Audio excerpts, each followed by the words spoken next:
Okay, ladies and gentlemen, we are back with a new reaction, but we're gonna do a mini series inside of a series. So we're doing the Larry Bird reactions, and then I've been getting requests to react to Red Auerbach. Hopefully, I'm pronouncing that correctly. Um, it's gonna dive deep into Larry Bird's career, especially him being a coach. I've heard about him. Don't know much about him, so this is gonna be fresh and new for me. And of course, I got to bring some reactions to you guys. So I hear he's the architect. Maybe I'm wrong. Correct me down in the comment section. But let's look at one of the best, greatest coaches in NBA history. I still got Greg Popovich up there with him, but he's up there along with Phil Jackson. We got there's Pat Riley. The list can go on and on. But without further ado, this is going to be a documentary on Red Auerbach, so and the Boston Celtics.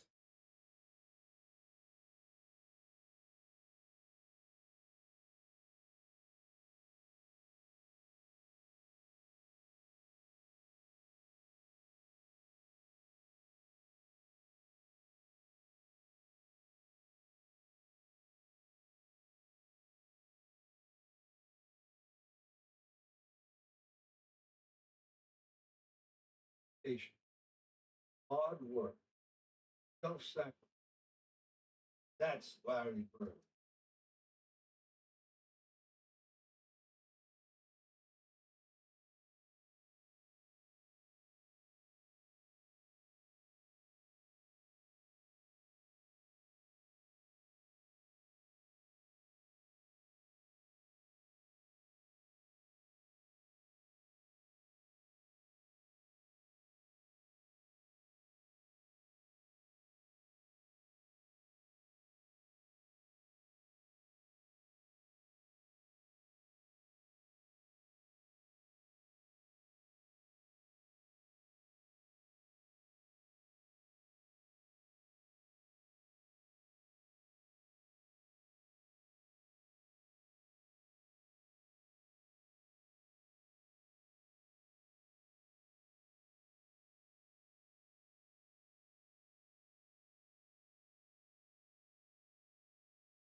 Dedication, hard work, self-sacrifice.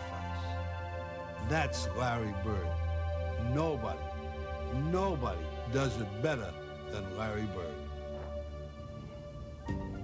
Hi, I'm Red Auerbach. Along with Larry Bird, we're going to show you what it takes to. Hey, my guy is always smoking, man. Big respects to him. Hey, big respects to him. Always having a cigar in his hand. I could tell by the raspiness in his voice too. Play winning basketball. Over the years, the game has changed. Used to have the two-handed set shot, went to the one-handed shot, the jump shot, the hook shot, the sky hook, various dunks, or whatever. But one thing has never changed, and that's fundamentals. Fundamentals are fundamentals. Remember, all you're trying to do is take a round ball, Right. stick it in a hole more times than the other guy. Absolutely. What a great way of saying it, man. Yo, what a great way of saying this. Actually, this is a documentary, guys, so about an hour long, but along with my reactions. It's gonna be probably like an hour and 20, an hour and 30 minutes. But he said everything beautifully. Fundamentals is fundamentals, man.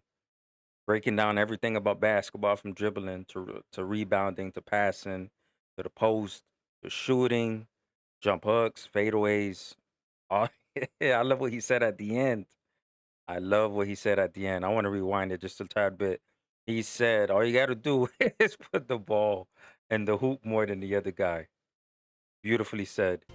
Remember, all you're trying to do is take a round ball, stick it in a hole more times than the other guy. True.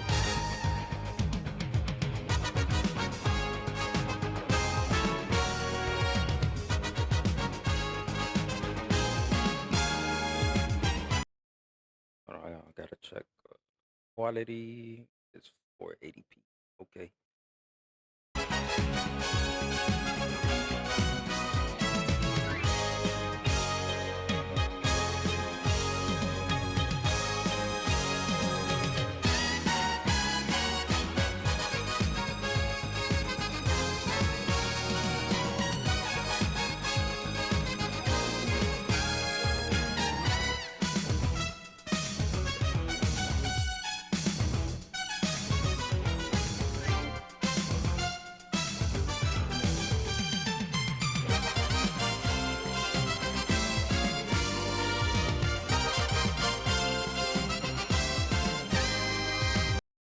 Hey man, I hope people understand that Larry Bird is a player of his own kind. Number one, the reason why I got him on the GOAT over MJ. Don't get me wrong, MJ, six championships, two dynasty. No, not two dynasty.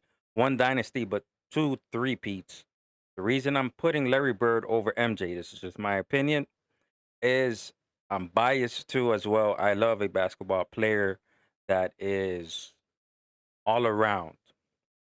Why I say that is because unselfish, you could do anything and everything, and also being a leader, which they both are, MJ and Larry Bird. But I'm taking Larry Bird, as Pat Riley said. You need somebody to shoot the ball to save your life. It's Larry Bird, but his all around play, his ability to make people around him better, and also just being a clutch player, a great rebounder, an amazing passer for his size.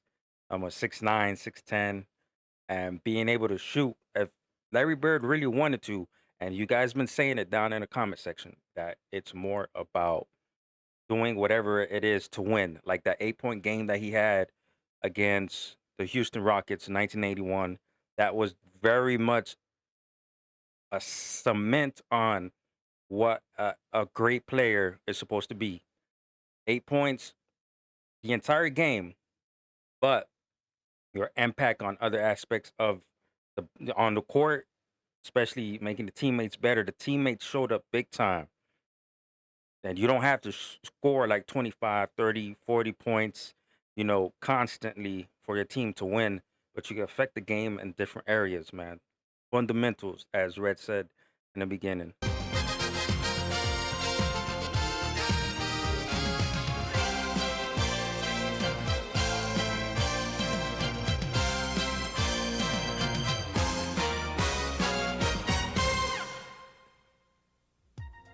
Winning is great.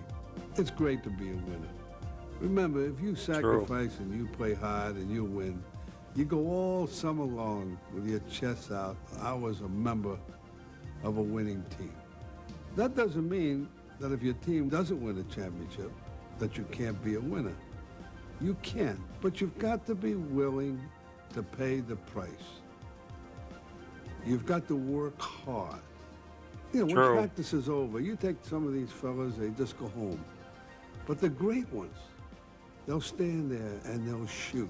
And True. they'll work on individual skills. Now, if you're willing to pay that price, you're going to be a fine, fine basketball player. It's about sacrifice, guys. It's about sacrifice. The great ones always sacrifice. Even if it's hard for, you know, family member, if you have like, a wife and kid and stuff like that, but you have a career. You're a professional basketball player, man. And it's all about um, just working hard, um, practicing, busting your butt, and always being a student of the game and being coachable.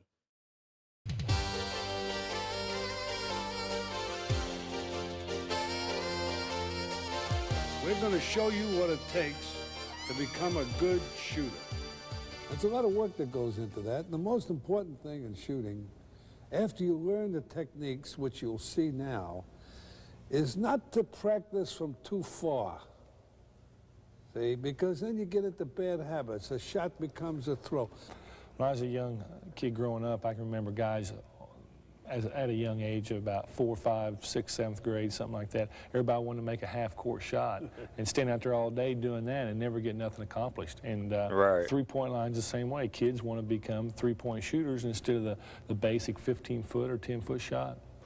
When I go out and shoot around by myself, anywhere, before a game in the summer, I always try to start out about 15 foot from the basket and work my way around the perimeter just so I can get loose and then maybe go a little bit further out or a little bit closer.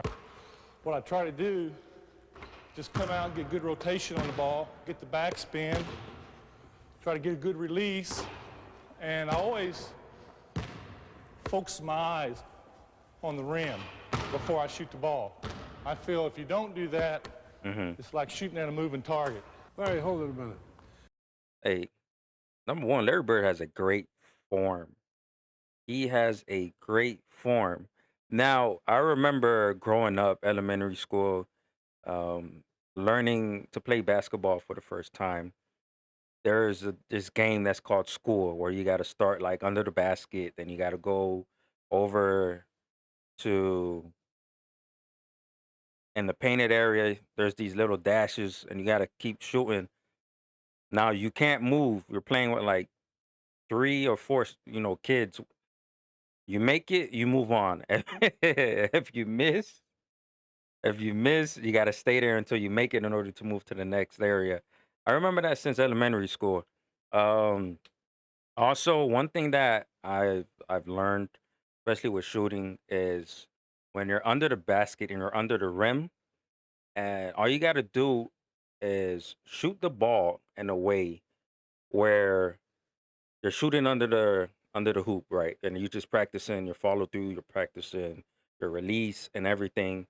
And that's helped me over time, especially with shooting form. You were talking about different things about shooting. What about your balance? Balance is very important. What I try to do when I shoot the basketball, Red, is keep my feet planted towards the basket or somewhere close. When I shoot the ball, when I'm warming up or just out here, or if I have a wide open shot in the game, it seems like I always have my right foot forward. And when I go to release the ball, I use this as balance more so on this, and this is just to get me up on my toes when I shoot Now, it. and you bend your knees, right? Right, I think that's very important. It's Now, hard. is that according to distance or according to just natural? I think it's distance. The further you're out on the court, the more bend you're going to get, the more ump in your takeoff. But I think that it's very important to have a good balance, and you got to be down at all times to give you some flexibility. All right, now, what about when you shoot the ball? What do you do about holding the seams or the backspin? Why do you do that? Well, I try to get my fingers into the seams every time I shoot the ball. It's not possible every time, but if I got time, somebody throws me the ball, if I got time to make the adjustment, get my fingers on there, I think it's very important because one thing, the distance, I feel the further I'm out on the court, if I get my fingers in there, it gives me a little something to hold, to push off.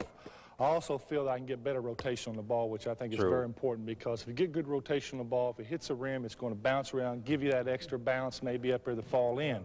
That's what they talk about, you know. The good shooters seem to be lucky shooters, but there's Right. a reason for it. That's true. The other reason I like to get my fingers into the seams is because if I don't, it feels like a beach ball to me. It don't.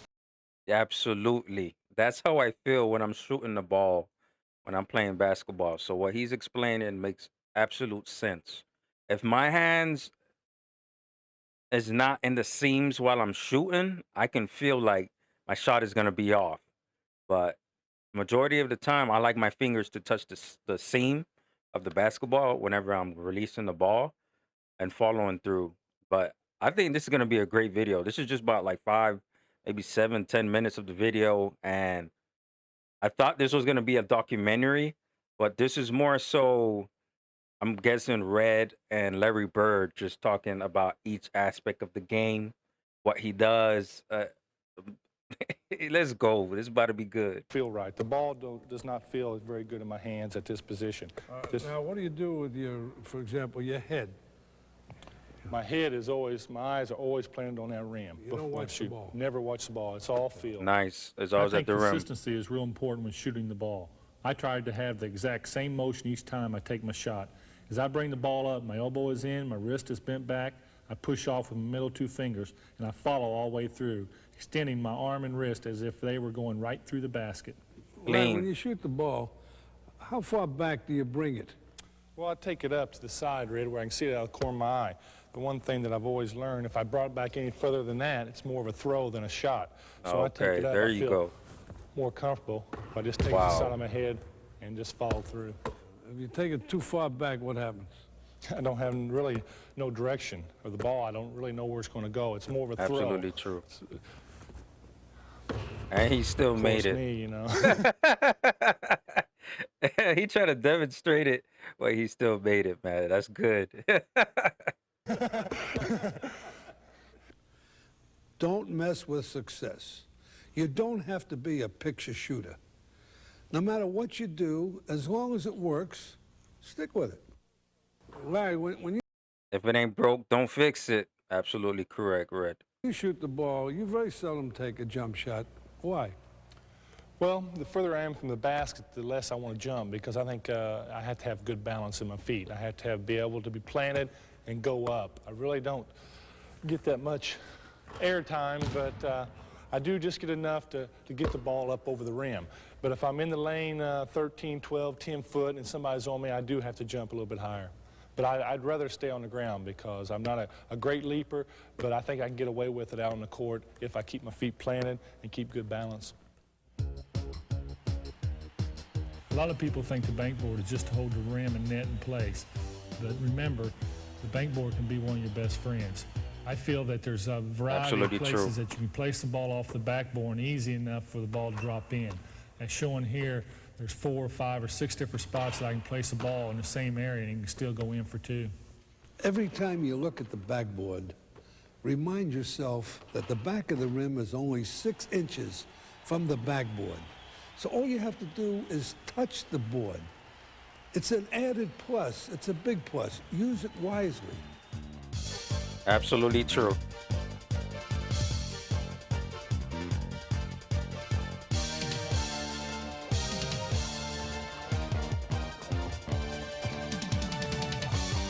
I see Bill Walton coming on the court now. Are we gonna get a glimpse of Bill Walton? This had to have been around. Guys, let me know down in the comment section if this was the 1986 year when all of this was going on. The filming, the this this video. No, a matter of fact, no, I'm wrong. I may be wrong, only because I looked at the description. It said it was this video was released in 1987. Correct me if I'm wrong. Down in the comment section. All right, hold it. The most basic shot in basketball is the layup. Now, True. you could shoot it with your hand under the ball, or you could shoot it with your hand over the ball. Always remember, you don't throw the ball. You've only got 6 inches between the backboard and the rim. All you've got to do is touch it. Use the hand opposite from the foot that's on the floor when you jump. And when you jump straight up. And you do that by throwing your head up. And you jump with your left foot, your right hand will throw it. Always remember, be careful about being cute.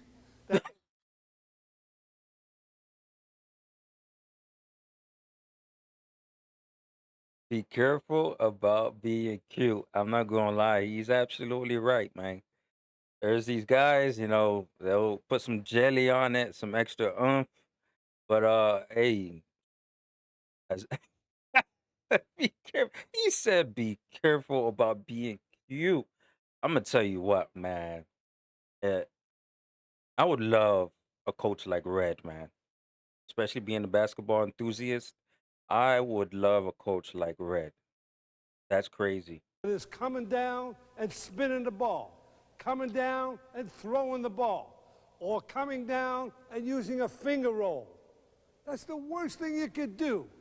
Let the Michael Jordans and the Dr. J's, they could do it. They got the big hands and they're professionals. Right. True. But always remember, a layup is a layup. If you're free underneath the basket and you can dunk the ball, don't fool around. Just stuff it in. Players today, every once in a while, get carried away and they want to have showtime. They want to play to the crowd. So they slam it hard, and a lot of times it hits the back rim or it hits the front rim on the side and pops out. Remember, what you're trying to do is score. Right. You should always take the open shot. If you know you have a good shot, it's your job to take it. When conditions are right, I'll even take the three-pointer. I'm always confident that if I practice my fundamentals, my ability will come through under pressure. I figure I can either make the shot or create an opportunity to score by taking it to the defense and get fouled. Mm-hmm. Foul shots are often called free throws. That's just what it is, a free throw. Now, Larry, you've just been fouled. You got two of them. What goes through your mind? Well, the first thing I like to do is relax. After running down the court for 2 or 3 minutes, you get a little bit tired, and you don't want to step the line real quick because you do have plenty of time to shoot them. So what I like to do is take my time, step to the line, relax, block everything out, and just concentrate on that rim. I always take a couple dribbles, mess with the ball a little bit, then go down, bend my knees a little bit, and relax. Now, wait a minute. I gave you 2 free throws. You made one, and you stepped back. Why did you step back? Well, I always feel that a guy that shoots a free throw and stands on the line is just adding pressure on himself. What I like to do, I like to get away from the line, go through all my thinking again, wait till the official gets through arguing with all the coaches, all the players, the group, come back to the line when the official's ready to give me the ball, and start all over again. I think I'm a better free throw shooter because of that. Very Larry, smart. when you got these 2 free throws coming, does it ever go through your mind the score, or you might miss one, or what? I never, ever think I'm going to miss. Every time I walk to the free throw line, I always add up 2 points. Well, I'm going to tell you something. When I sit in the stands and you're playing out there, I look at the score, I automatically add 2, I'll tell you that. That's added pressure. Oh man, I gotta figure out when did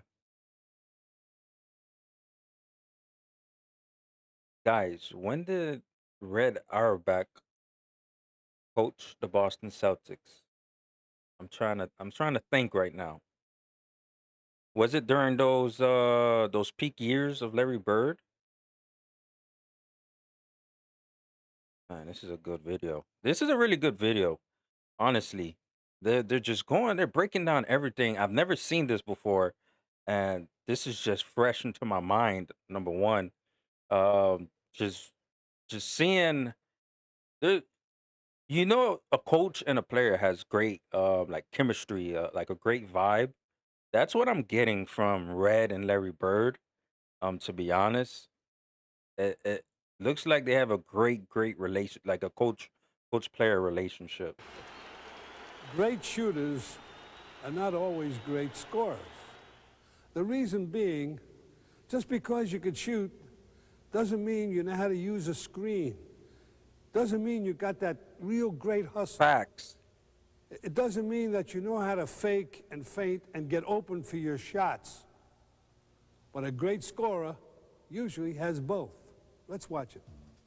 DJ has the ball about 15 feet from the basket and sees me open underneath, but I've decided that I have a big man on me, so I go outside, fake the outside shot, get the defensive man leaving his feet, take the ball into the basket, seeing that there's 2 or 3 defensive players standing there waiting for me, guarding my right hand, I take the ball up left hand and bank it off the board.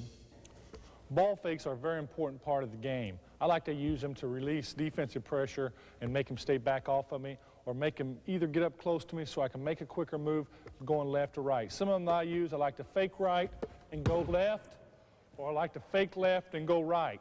The one that I like to use the most is a head and shoulder fake, because if you don't react any quicker than that, it's always two.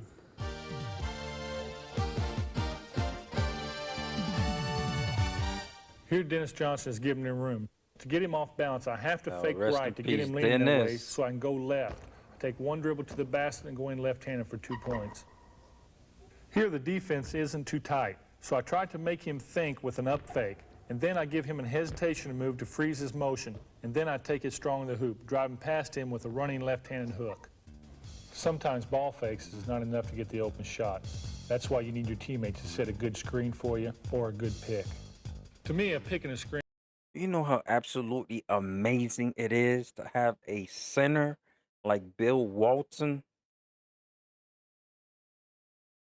We already know about his accolades that he had in Portland, but getting him on the Celtics teams was absolutely a great move.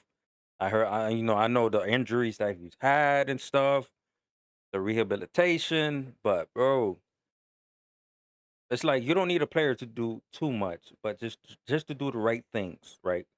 Rebound the ball, um, and he's a great passing big. That's what shocks me the most. That's absolutely amazing thing to have. Are two different things. When I think of a pick, I think of myself having the ball and a guy comes out and plants a good pick on the defensive man where I can come off with a shot or run the pick and roll. A screen is when I'm without the ball and I move to get myself open and come off a screen for a jump shot from 10 or 15 feet out. I think it's just things that people say you can't do and you try them. It's a situation where, you know, you always want to see the one shot or the one pass that's never been made. And since I got the green light, I'll try anything.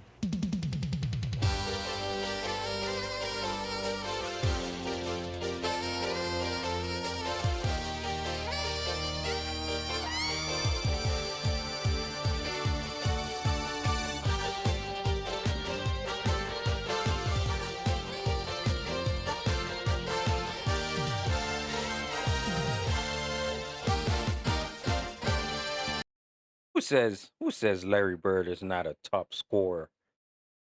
He could do anything. He's a top scorer, man. He could score from the 3-point line when he wants to. Mid-range, post. He'll get you with the floaters, get you off the glass, hit you with the fadeaway. You know, he's a great scorer. I usually like to ride to the game by myself. I can get more out of it. And Man, that's good. Days where you're by yourself and you can think a little bit better and you can anticipate a little bit what you're going to do out there. You're able to focus more, and then you're in your head, especially with who you're playing against.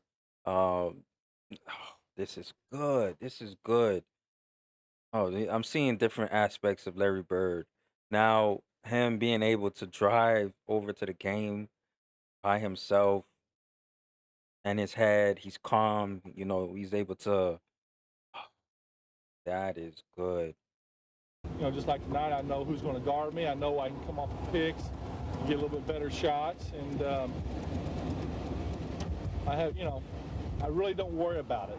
I sort of just let my ability take over when the game starts. And that's what happens now. I just go through some small things in my mind, some real minor things. But once I step on the court, I just let my ability take over. Nice. Beautifully said. Uh-oh, handling. Someone has to bring the ball up. Somebody has to pass the ball and get it in the hands of the guys that can shoot it. But the way the game is played today, everybody has to know how to dribble and drive. Everybody knows and should know how to pass the ball. Because if you want to play winning basketball, you can't lose that ball. You got to be a good dribbler. You got to be a good passer. Now let's see how to do it. Here's Jerry Seasting showing you the various techniques of dribbling. Hey, Ray, what is all this? They go between their legs while they're dribbling, even in a ball game. Yeah, a lot of times they do that, Red, to get away from the defensive man. As you notice, Jerry right now, he's working on hand speed and Whee! he's working on different Look at the situations in case he dribbling. rises in a game where he has to go down the floor real close to get the ball. He learns how to dribble close so he can get away from the defensive man. As you notice, his eyes are always looking ahead, always looking in front of him, and he's trying to protect the ball. These are different moves you can work on to protect the ball from the defensive player. I guess they do that because after a while the ball becomes a part of them. That's right. You've got to do these things because you never want to be in a situation where you have to worry about putting the ball on the floor going left or right. You've got to be able to think that the ball is part of your hand. Now, this is one of the few team games where you can do a lot of things by yourself. That's right. This right here can be worked on anywhere. Driveway at home, basement, True. just about anywhere in the neighborhood. These are things that are very important in the game of basketball. You don't have to use all of them during a game. I don't think it's very necessary to go behind your back 50 times during a game or through your legs. But True. there are some instances where you have to get away from the defensive pressure.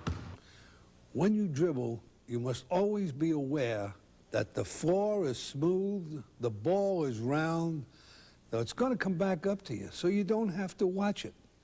So you keep your head up. You bend your knees. Keep the dribble low.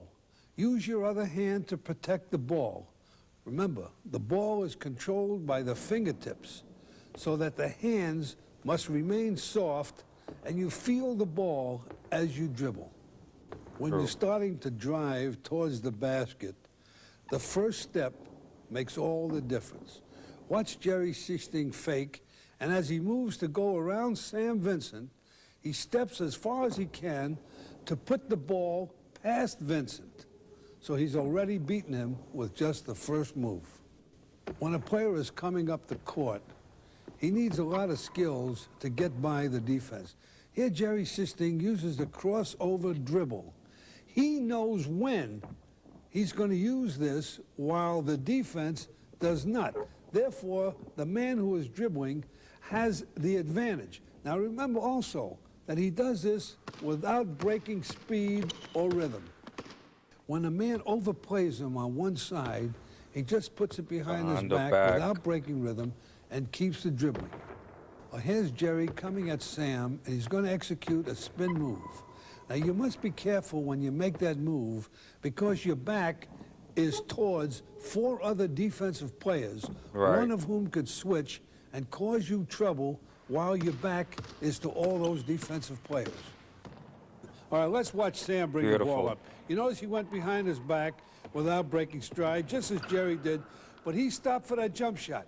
Now, only he knew when he was going to stop. That's what makes it such a powerful weapon. The defense has to guess when he's going to stop.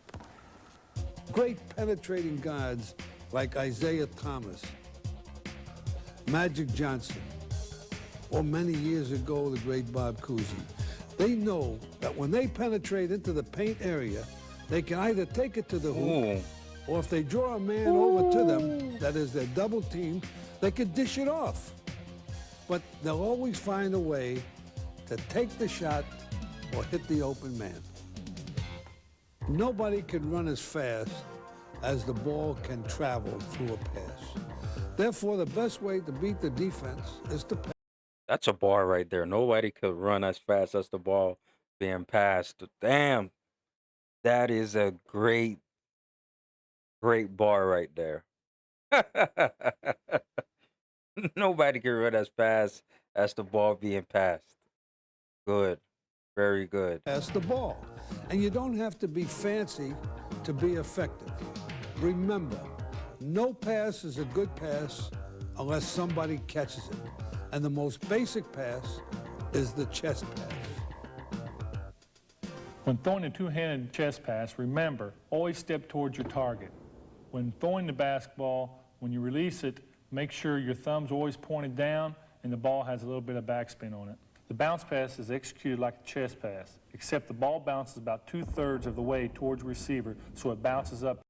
See, I'm learning along this video here, the chest pass. When I'm doing a chest pass, I'm just using my whole chest, right? I didn't know about the thumb has to be down and there's a rotation on it. There's probably like when I'm passing a chest pass, it's like a slight rotation, but I didn't know. Now thinking about it, yeah, I'm learning along with I'm learning along, man. To the waist of the receiver. This pass can be used when you're getting a lot of defensive pressure from a single or double team. To throw the hook bounce pass, you must step around the defensive man so that you get outside of the defensive pressure and throw a sidearm pass to the receiver. Here's something to avoid. As I see Danny Ainge cutting to the basket, I throw him a sidearm bounce pass. Oh yeah, As that's you a can bad see, I threw pass. it behind him and the ball skidded on me, costing us an easy 2 points. The overhead pass is typically used to inbound the ball or often to feed a pivot man. A variation is a jump overhead pass. It is used only when the man is wide open because it is such a dangerous pass. Because anytime you leave your feet, you better have a target to throw to, because if not, you can get Absolutely. stuck in the air and always get called for traveling. When throwing the baseball pass, it is a very dangerous pass because you just have one hand on the ball. When throwing the ball, it's much like throwing a baseball. You want to throw it in a direct, straight line to the receiver. When throwing a long pass full court, you want to throw it to where the man can run it down. You do not want to throw behind him, because if you do, he'll have to stop and let the defense catch up with him. The behind the back pass is made by directing the wrist at the receiver from behind your back. This pass should only be used in special instances such as a 2-on-1 break, when the defensive man has committed himself and is all over the ball handler. He can go behind his back to open up an otherwise tight passing lane. This right here, this is great. This is absolutely great. They're breaking down every aspect, every pass, every and key details too. I hope these are the type of videos that are being showed like in middle school, high school, or like in the AAUs, or those little the coaching programs where they're coaching the little kids. Cause I think this right here, we're almost quite halfway through, and it's breaking down everything from shooting. We just got to dribbling and handling. Now we're in the passing. Oh, this is good. This is good because it teaches you each aspect of the game. It teaches you the fundamentals, the key fundamentals. This is what man. When Red Auerbach made that comment earlier, be careful. Don't be too cute. Keep things simple, right? Less is more. But it's also good to have each of these things in your arsenal, because at any given point, you could just drop it out the bag, man. Go! Touch that line over there. Come on. Let's go. Now you've seen the basic passes. Here's some drills and some games which you could use, which are not only effective in teaching the kids, but they can have some fun. This is a passing drill. It teaches you to pass under stress. Wow. There's a guy in the middle who's on the defense. I've never seen this drill before, but that's really good. Cause whoa, this is fresh. So I'm just thinking, Red Hour back in these drills, he's drilling these things into these players. Oh, this is a great. I know he's a great coach, but this is great coaching right here. Really, really great coaching. Damn, I like this. Not even, not even 2K. I've seen some drills I've seen in 2K, NBA 2K, but this particular one with the passing, that's cool. That's really, really cool. The other men on the offense, they can't pass to the guy next to them. It's just a simple drill, but you've got to move fast. This is a long pass drill, similar to a sort of a baseball pass. Have some fun. Your head is up. Your head is up. Your head up. Boom. When you learn how to dribble the ball, the main thing, even passing, the main thing is no turnovers. My philosophy is I True. like to get the ball in the vicinity of the guy to catch it. I always say once it leaves my hand, there's nothing I can do about it. It's up to the guy that's receiving it. I know. However, he's got to know it's coming. I mean, True. sometimes if he's out there and you throw it real hard and he doesn't expect it and he drops it, I think it's the fault of the guy who threw it, not Right. the guy who didn't True. catch it. in certain situations, but I think if you throw a pass to a guy, if his defensive man's behind him and a guy slides around, knocks it away, and steals the ball, I think that's the fault of the guy receiving the pass. Well, that may well be. But suppose a lot of times a guy goes up for a shot, and he changes his mind. All of a sudden you throw a hard pass at him, Yep. and it goes off his hands. You can't blame the guy whose hands it went off. You got to blame the guy who passed the ball. Right. Well, in my True. situation, I True. don't usually worry about it. If I go for the shot, it's going towards the rim.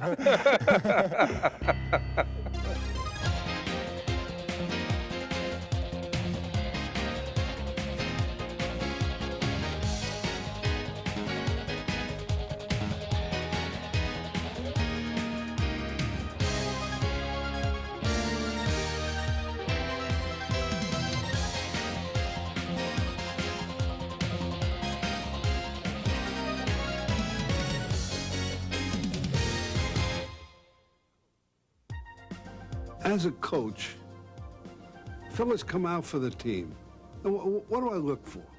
Naturally, you look for skills. It's important. But there are a lot of things that you really zero in on, such as hustle. True. Now you say, what is hustle? Hustle means you play with great intensity. That ball that's on the floor, it doesn't have any player's name on it. Therefore, it belongs to the guy that's going to dig in deep, no matter how tired he is, and go and get that ball and say, that's mine.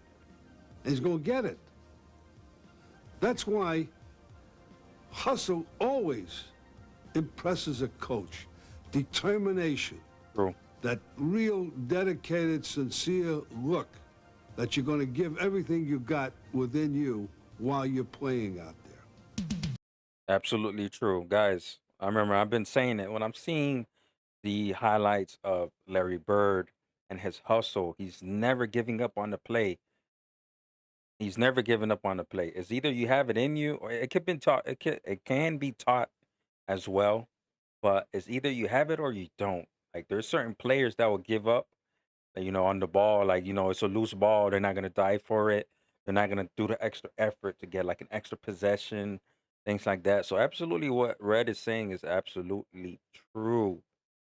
Especially you're being a coach, you can tell by the intensity of somebody, how they're playing, how they're playing. You can feel their energy. Like, yo, this guy right here, this guy, I like him. I like him. He's coachable. I'd rather him be on my team, coach him, you know, teach him how to get better. And then the guy that's always fighting to get the rebound, offensive rebound, defensive rebound, diving to get the loose ball. And it's absolutely true. Larry, there's an old thing going around for years that you don't make a ball. This part right here, I want to really dive deep into it, see what the words that they're saying, seeing what kind of techniques, kind of strategies they're using, especially for defense, man. Defense. Larry Bird is a great defender. Not, over the top, but he'll get the job done. Ball club with defense. You don't get the big salary with defense. And I think that's a lot of bunk. I think if a coach knows what he's doing out there and a guy knows how to play defense, he could contribute to that ball club. Well, that's true because I think from playing on the Celtics that we get a lot of our easy baskets because we play great defense. Once you slap the ball away or you intimidate a shot or you get a long rebound or make a guy kick the ball out of bounds, we run off the mistakes they make, and defense causes them. Well, your defense triggers your offense. But basically, in playing defense on a man-to-man situation, you've got to have determination. You've got to be willing to sacrifice your offense because defense is work. It's hard work. And the guy that works so hard, he has to give up part of his offense. There's no question about it. True.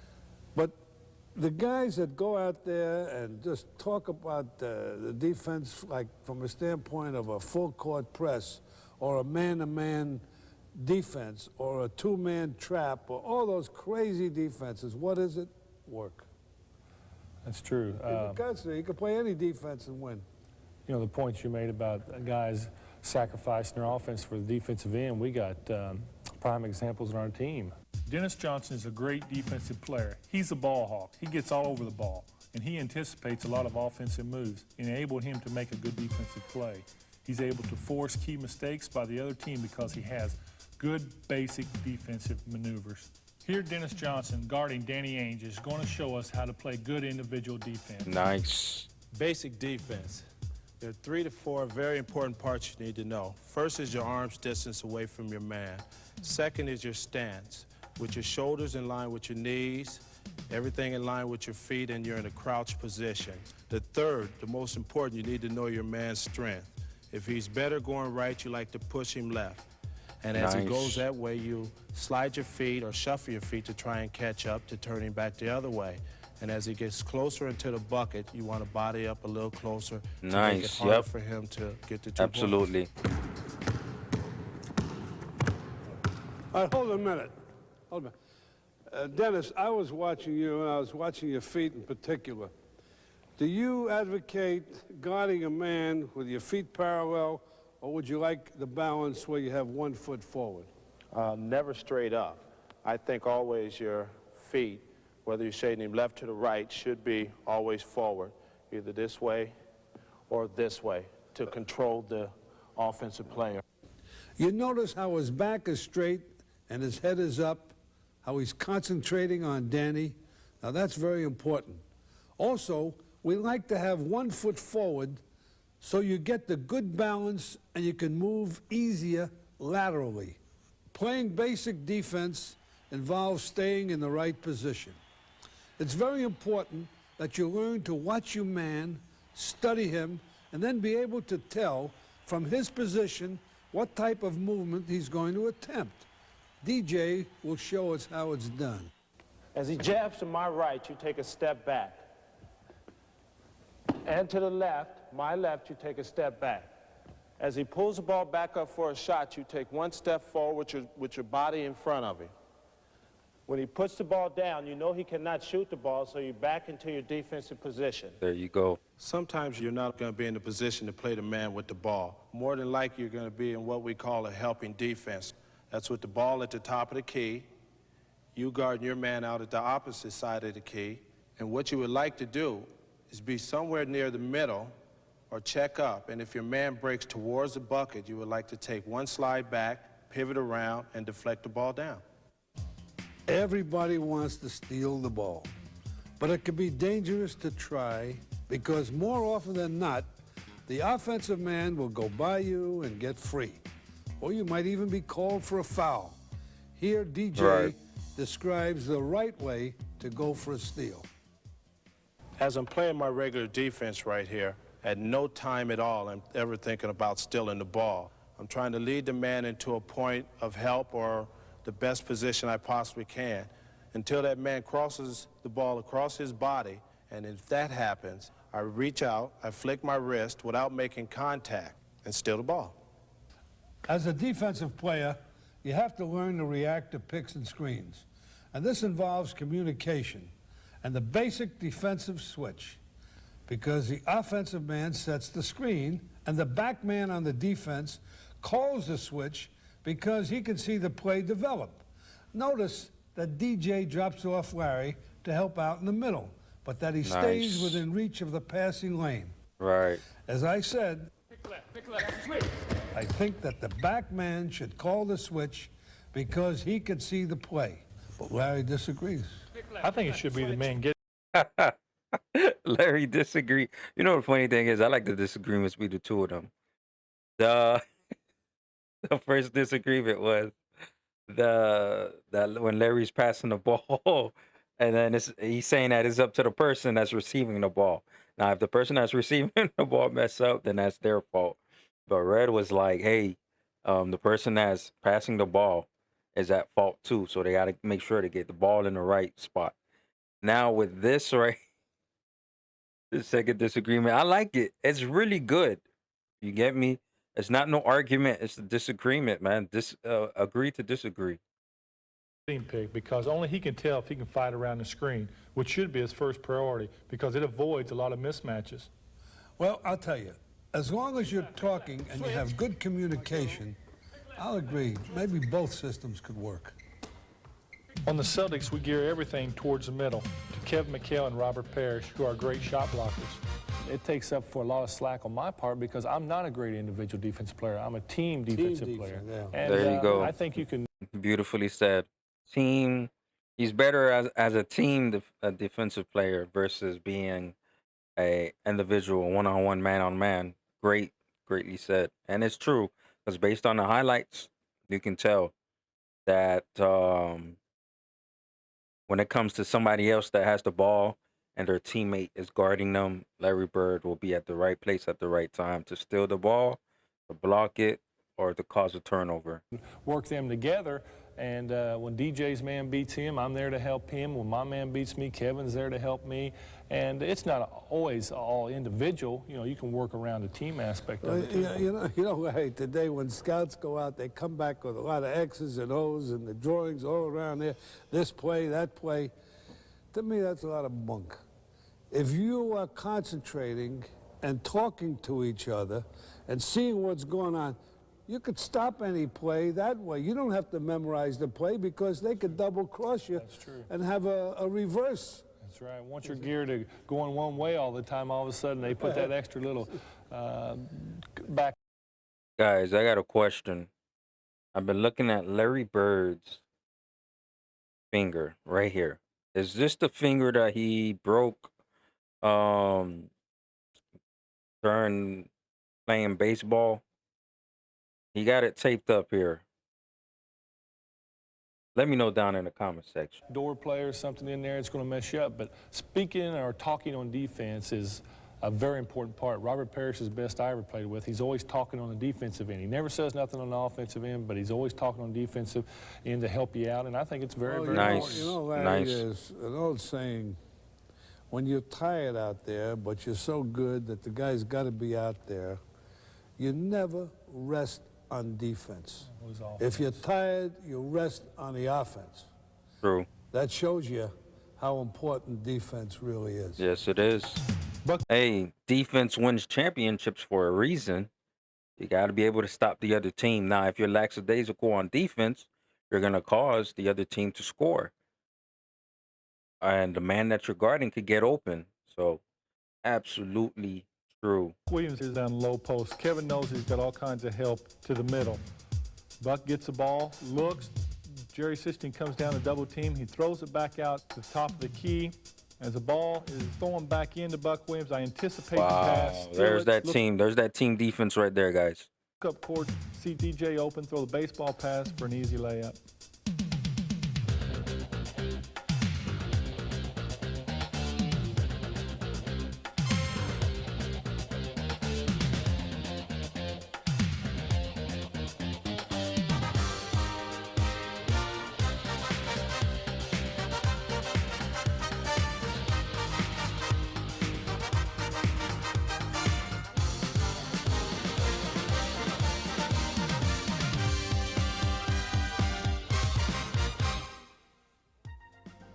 Learn all positions.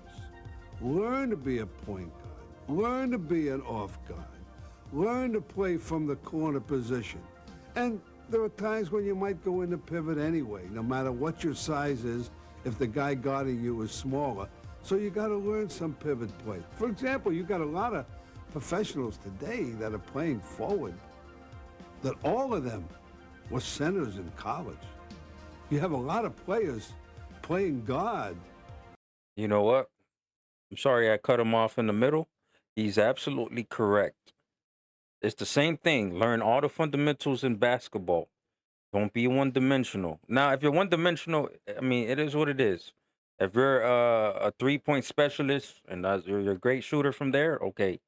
But honestly, if you learn every aspect of the game of basketball and then correlate that with learning each position in basketball from point guard, shooting guard, small forward, power forward, and center.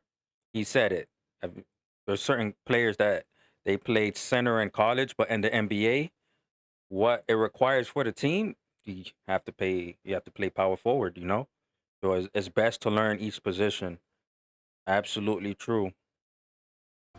Who prior to that time, whether it's in college or professional, that were forwards. And they've got to adjust. So True. think about that and work on it.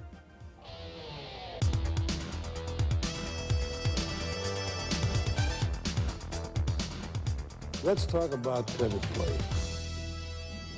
Who's going to play the pivot? Who should play the pivot? A lot of people think that the big guy's got to be in the pivot. Why? Because you're close to the basket. He's going to get the better opportunity to get rebounds. I don't buy that. I think the guy to play the pivot is, if he feels when the other team is playing man-to-man, that he could take that guy inside and do better. If he's 6'3" and the guy's guarding him is 5'8" or 5'10", he could take him inside, has a better match than two 7-footers going at each True. other. Every time an opposing team that tries to run a play against us and we switch out or something and you get that mismatch, automatically we try to go right to it. I remember years ago, they had little guys were the leading pivot men in the country. But today, with the importance of this pivot play and everybody double teaming and sloughing down, it makes the outside shooters better. Hey, you became a pivot man. You've been in there a lot lately. Yeah, when I go down to pivot, I try to draw the double team so guys like Danny and DJ get the open shot. But if they don't, with my size, I usually have the advantage of the guy guarding me, and I try to take advantage of it. If not, and the double team comes, I just swing the ball around to the open man, and we try to get an easy shot out of it. In other words, the pivot play basically should be the focal point, because he could come out and set a pick where you could have a pick and roll, which we'll explain. It opens up everything out on the court.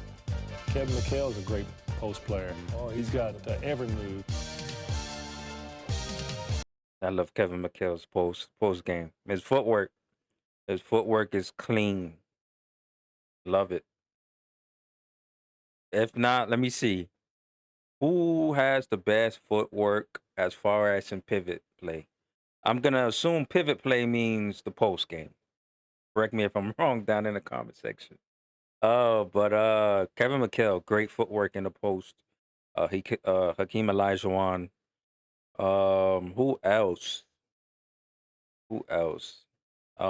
Tim Duncan, Kevin Garnett. I mean, the list can go on and on, honestly. And different eras, different, like, yeah, the list can go on and on. They double, triple team him, but nobody in the NBA can shut him down. The objective for any... I was waiting for this. Yes. Yes, yes, yes, yes. I was waiting for this part. This is my favorite part, guys. I'm a big, super big fan of the post/pivot play. Postman is get down on the box, get as close to the basket as possible, so when you receive the ball, you can take the highest percentage shot you can take out there. So in the game, Robert is going to stop me. He's going to get in front of me, bump me, and it goes something like this. I'm coming down here. I get him here. I set him up. I try to cut in front of him. He slides around. I feel his body right here. My hand goes out. Ball. There you basket. go. Here's a good example of how faking the pivot can be used to get the defensive man up in the air. Let's hear how Kevin executes this kind of maneuver. Okay, I've received the ball down low on Robert. Robert's a very good defensive player, so I want to make him move. I'm thinking to myself, if I just go up and shoot it, he's going to block the shot. So I'm pushing him here to the middle, making him respect that. Coming back, right now I'm giving him the head fake because he's in good position. I see him go up. I'm thinking to myself, I got him on the way down. I go up for my jump hook, and that's 2 points. Robert overplays Kevin to the baseline, so Kevin knows the signal for the ball towards the baseline. As soon as he touches the ball, Kevin spins to the basket for an easy 2. If Robert tries to prevent the pass by fronting Kevin, I try to loft the ball over Robert and try to lead Kevin. Smart. To the hoop. Very smart. By now, Robert respects what Kevin can do if he gets the ball in his spot in the box. So Robert cuts him off. I see this, so I throw the ball to the middle. And Kevin Quick has move, the ability to quick take move. and fall away shot that's There you almost go. impossible to block. Beautiful. When post players can do all these moves, they become almost an unstoppable force inside. I'm starting to feel I have good position now. I'm starting to widen out. I'm going to start calling for the ball. Here Larry makes a good move to get Danny off him. He makes a ball fake. He comes up high with the pass. I receive the pass. I see Danny coming down. I do have the option to kick it back out to Larry for the jumper, but I feel confident now in my move. I have a step through, make the defensive man move. I go up, extend, use the board with the jump hook, and 2 points. When Robert Parrish is in the post, he uses his quickness very well for a big guy. Here, Danny waits for Robert to call for the ball, and Robert, as soon as he has control of the ball, spins around, keeping contact with the defender to go in. As Kevin fights Robert for position, Robert knows Kevin has got to respect both the baseline and the jump shot. So this time he fakes to the baseline even as he gets the ball. Then he spins all the way to the middle for a hook shot. Danny knows that a defensive man will often watch the ball and take his eyes off of his man. So here, as I'm guarding Danny, as soon as he throws the ball, Danny makes a quick move to the basket. Robert sees he has a step on me and dishes it off for Danny for an easy 2.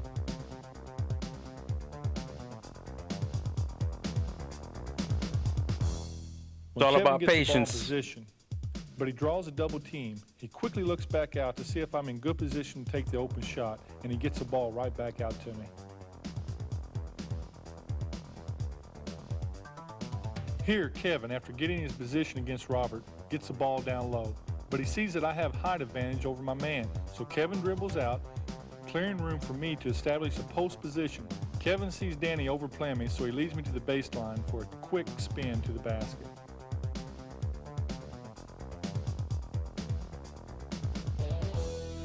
The pick and roll. You've heard it many times. We're going to show you how important it really is, how two men can be the major part of any offense, all the good things that can happen with this pick and roll. Let's watch it. All right, now wait a minute. Now you see what he does? Kevin comes in here to set a pick on Danny Ainge, who's playing the defense on Larry. His elbows are out. He's got good balance. He does not hit Danny. He sets the position. Larry Bird uses Danny on his move. He fakes here, and then Danny goes into him. That's how the pick and roll must be made. That's how any pick or screen should be made. On the pick and roll, I got Kevin and Danny. Danny's defensive man, Kevin's offensive man. I got so many options off the pick and roll if it's ran right. I got Kevin coming over, setting a good hard pick on Danny. I'm going to fake baseline, take a couple dribbles. If Robert follows me out so I don't shoot the jump shot, I got Kevin with Danny on his back, and all I have to do is lead him to the basket with the ball.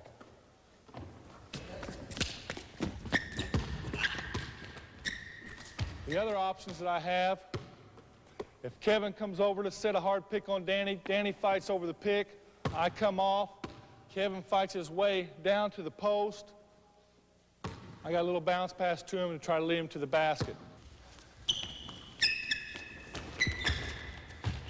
Another one is Kevin comes over and sets a hard pick. Danny trails out. Robert follows Kevin. I come off, take a couple dribbles for the jump shot. The other option I have, which is a good one, if Danny sees a pick coming, he anticipates a pick and jumps out, I fake to the pick and drive baseline for the layup. Or the man that's setting the screen can fake the pick and break to the basket. The last option, which is probably one of the toughest one to do because there's two picks involved, is Kevin comes over and sets a pick on me, Robert jumps out, I can't go anywhere, so I throw it back to Kevin, set a good pick on Danny, roll to the basket for the layup. A good kick. Oh, there it is, see? Well, now you've seen the offense. How do you stop it? Let's watch it. All right, hold a minute. Now, in defensing the pivot, the first thing you try to do is not to give the offensive man the spot that he likes. Robert is guarding Kevin McHale. Therefore, he knows he likes this spot. He won't give it to him. All right. Now, Larry has the ball. Now you go in the pivot. How would you play him? Now, you notice he's on the side. See, some coaches always stay on one side. We don't do that. We like the idea of staying on the side until the ball gets in the middle, and then Robert could help out in case anybody's driving through the middle. Now watch Larry where he moves. When he's got the ball there, Robert is here. Now move, Kevin. All right, now he's moving again. Now, if Larry gets in the middle, he's got to go over this guy and fight him and take the other side. Now also, come back here a second. Robert knows that if Larry throws a high pass, he'll get help from the offside, from the weak side. One of his players will help out. But if by chance he does it wrong and he gets on the other side, get on the other side. Now all he's got to do is lock him in and go in for a hoop right there, and he has no chance of any help. So that's why you play on this side. You don't give him the baseline. All right, let's go through that one more time. Now watch Robert on this. He's there. He's there. Now watch him make the move. There. Now that's the way you got to pivot. Remember, first thing you do, don't give him the spot he wants. After that, stay on the baseline side until they get to midcourt and fight your way over and get on the inside. Everybody in basketball talks about blocking shots as if they all know how to do it. There's a right way and there's a wrong way, and there's no way. We're going to show this to you. That's a block shot. You smacked it out of bounds. They got the ball. We accomplished nothing. Well, maybe a little intimidation, but it's not worth the effort.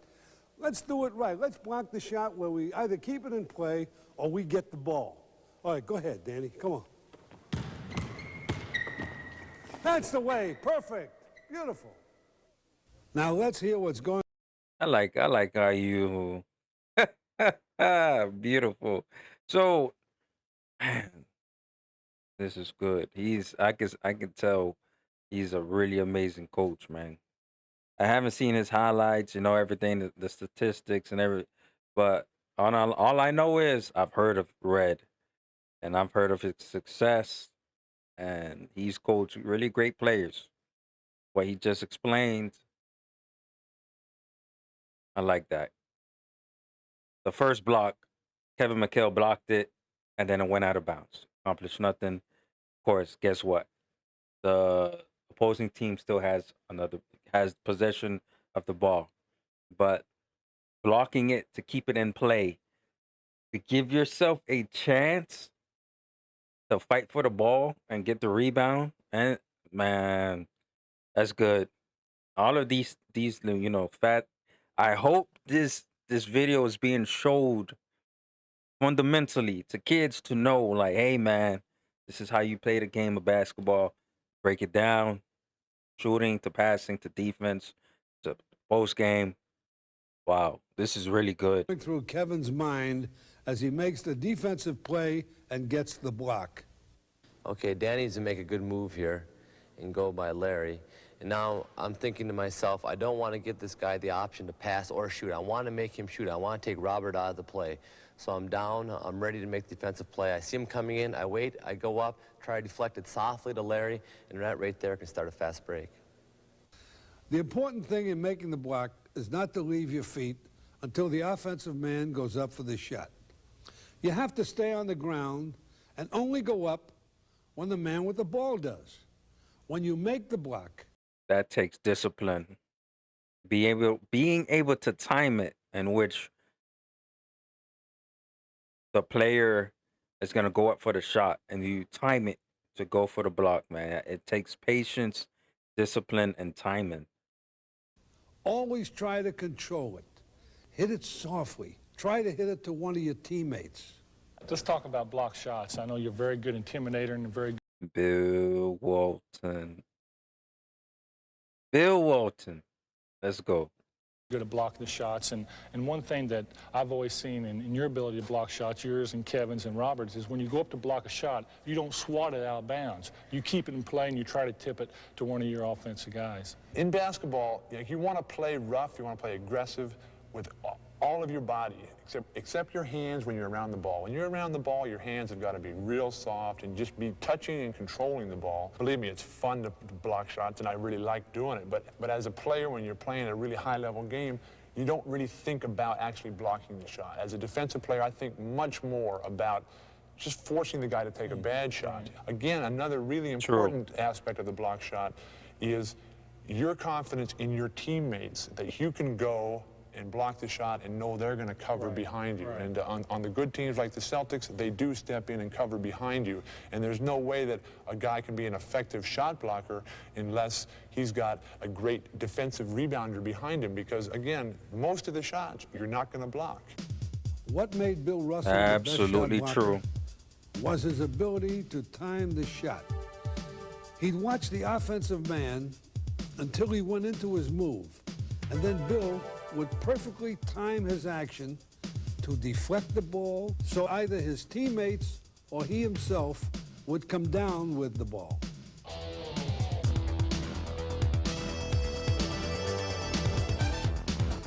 Ooh.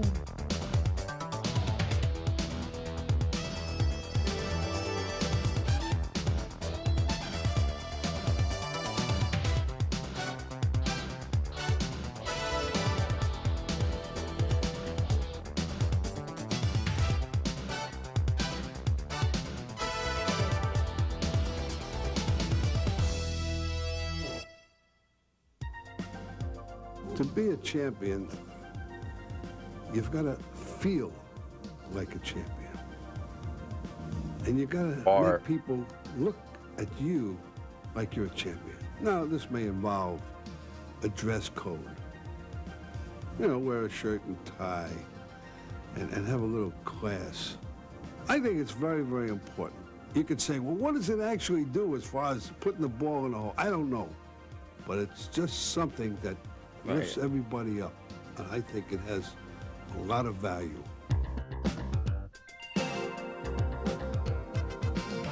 Rebounding. You must have the ball. You can't win without the ball. That's how important rebounding is. Let's take a look at it. To get defensive rebounds, you have to put yourself between your man and the basket. This is called boxing or blocking out. Blocking out is a very important part of the game. When I box out, I like to keep it as simple as possible. I like this man that I'm guarding to make contact with my hand or with my body. As he does that, I slide, turn into him, keep my elbows up, because if he goes right, I can ride him out, or if he goes left, I can ride him out. Smart. Very As good. I box out, what I like to do is watch the flight of the ball. Bro, did you see the height of Bill Walton and Larry Bird? Almost just a slight couple inches. Oh my gosh. You got Robert Parrish, Kevin McHale, Bill Walton, Larry Bird. Who else? Who else is those that four forward and center positions? Oh gosh. I do never want to take my eyes off the basketball, because if you lose sight of the ball and you're fighting him, you never know where it's going to go. But if you watch the flight of the ball, you can tell if it's going to be short or long. As the ball goes up, I want to watch it, put my body into him, ride him out of there, and I do not want him to push me underneath the bank board, because that takes away a lot of your rebounding area. Concentration. If I do not get the rebound, I definitely do not want this big stiff to get it. Here I'm looking to throw it into Kevin, but Robert's got him out of position, so I take the shot myself. Kevin tries to spin around Robert, but Robert gets inside, spreads out, and locks Kevin with his elbows. Then grabs the ball and quickly brings it into a strong grip. Robert then makes the outlet pass to start the fast break. It's important to block out all the players, including the shooter. And if this is done, your chances of getting the ball increase, no matter how it comes off the rim. That's very smart. If the shooter is not blocked out, he can break to the basket because he knows where it's going. And often, this will enable him to get his own rebound and be in a position to score. Let's talk about. That's very smart too. Very smart. You know, I never thought of it in that sense. I never thought of it in that sense, honestly. Because I was thinking only block out the players that's in the paint, but not blocking out your man in which he just took the shot to block him out. That's very good. Because it makes sense now.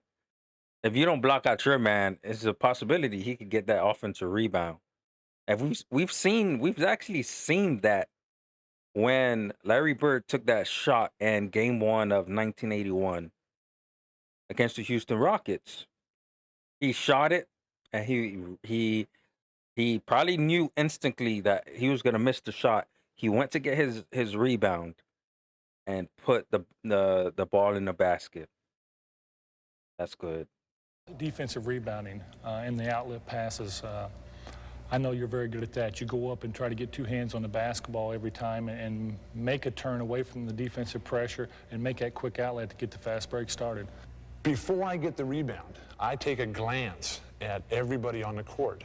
And the guys who I'm playing with, they know when I go for the ball, there's a good chance I'm going to get it because I got good hands and I'm a good rebounder. And they know that as soon as I start going for it, they can start their move up the court. And I see where they start their move from. I know where they start to move so that right when I get Great pass. I'm looking to give them the ball and give it to them on the run. When you get a rebound, you turn and take that one or two dribbles. I think that's very good because I think that relieves a lot of pressure off of you and gets them guys sort of hanging back. The one thing that the guards on opposing teams see, if a big man's handling the ball, they're going to run right to him and say, I can steal the ball.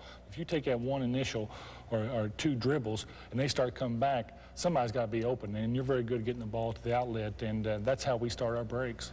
I like to play a speed game, and basketball, to me, is so much fun because it's such a fast game. And when you get that ball, you got to be thinking, getting it up court. You never want to bring it in here. You got to just get it and flick it out. Defensive rebounding, like defense, it's concentration and desire. You can't let up when the shot's taken. You have to watch the ball. You've got to make sure your man doesn't get around you. Right. Offensive rebounding is one of the toughest aspects of the game. It's a battle for the ball. The main objective is to keep the ball alive. Often, this will take second, sometimes third efforts. Once you do this, one of your teammates may get the ball and you'll score that basket. Yes, let's go. As an offensive rebounder, the key is positioning. And for you to be in position, you have to get your opponent, the man you're playing against, out of position. And the way to do that is by faking him, setting him up in one direction so that you can come back in the other direction, and now you're in position to get the ball. That obviously happens both ways. I can fake baseline and then step in front here going to the boards. A real important thing when you're trying to get offensive position is to keep your arm on top of his arm. If your arm is underneath here, there's no way you're going to be able to get into good position. Right. On the other hand, if I fake here and then come back here and I'm able to get my arm over the top, then I have a much better chance to get in front and get the offensive rebound. Here, Kevin sees me taking a shot, and before Robert can box him out, Kevin steps behind Robert and establishes position with his arms over Robert's. This puts him in the right position for the rebound. The same technique can be used from the wing. When Kevin goes up, I step around Danny, get my arm in front, and beat him inside for the ball and basket. Here, Robert doesn't keep contact with Kevin, so Kevin runs around Robert and goes in for the tip in. If Robert doesn't establish and holds his position, Kevin can push him out of the basket where it's tough to get a hold of the ball.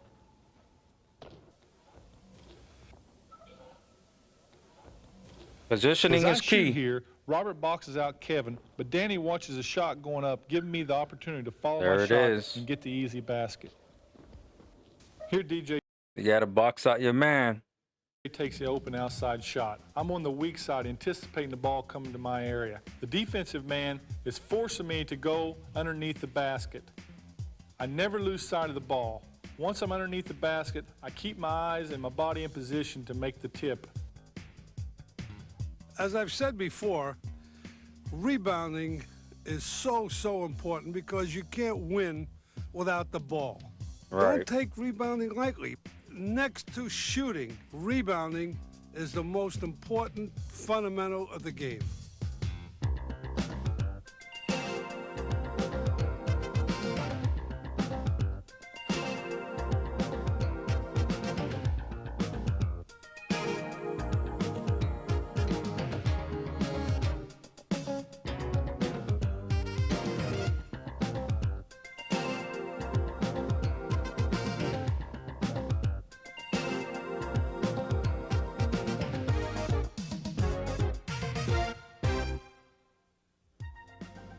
Basketball is not a faucet. You can't turn it on and off. A lot of players make a team. Now they say, hey, I got it made. I'm one of the stars.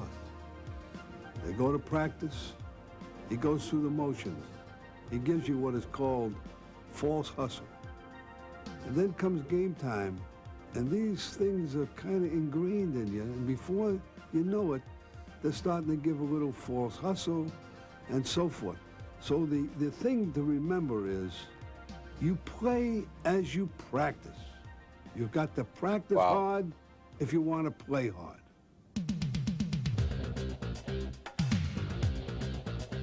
When you're talking about team play, you've got to realize it's merely a succession of individual skills, individual fundamentals. Take the fast break, for example. You've got to learn how to throw the long pass without curving it. You've got to learn how to run at full speed, catch the ball and put it on the floor or put it in. You've got to learn, whether it's a set offense or even on a break, how to set a proper screen.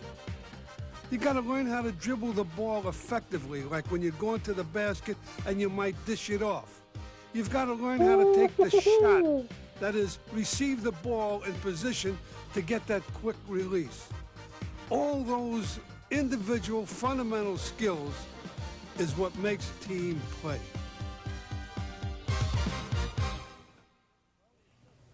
Well, we've just given you the basics of basketball. Not only as a player, but as a coach, or even as a fan. It also takes a lot of dedication, hard work, and a lot of luck. And remember, you have to play as a team. And that is winning basketball.